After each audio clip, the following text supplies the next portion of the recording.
Whose rig is this? It's one of these two guys right here.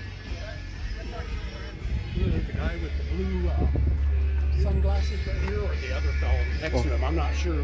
One of them drove it in. Okay, okay.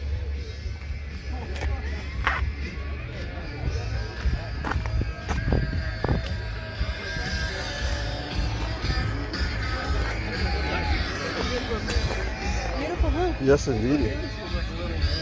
Is that your Super B? Yes, sir. And your name is? Steve Latta. You mind if I interview you? No, not at all. This is my wife, Adrian. Okay. Tell me about your car.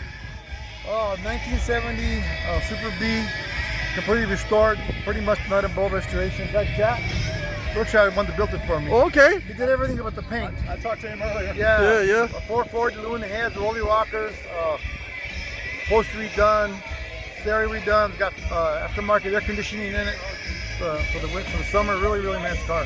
Okay. Very, very fast. Probably Yes. running about 575 horsepower. Oh, nice. Very nice. So yeah, I love it. I owned that car years and years ago. I sold it. I swore to get it back, and I got it back. It was trashed. Oh, yeah, so you had And to it was redo beautiful when I sold it. Yeah, Yeah. I trashed it. So it. Not everybody appreciates. No, he had in the sun for a few years. Pulled the motor, pulled transmission. Just, it was a mess. So I had a heart attack when I saw it. Yeah, but you got it looking A good couple now. years later, yeah, now it's back on the road the way Yeah. I want, better than before. Yeah, thank Yeah, you. Thank you. Thanks for the interview.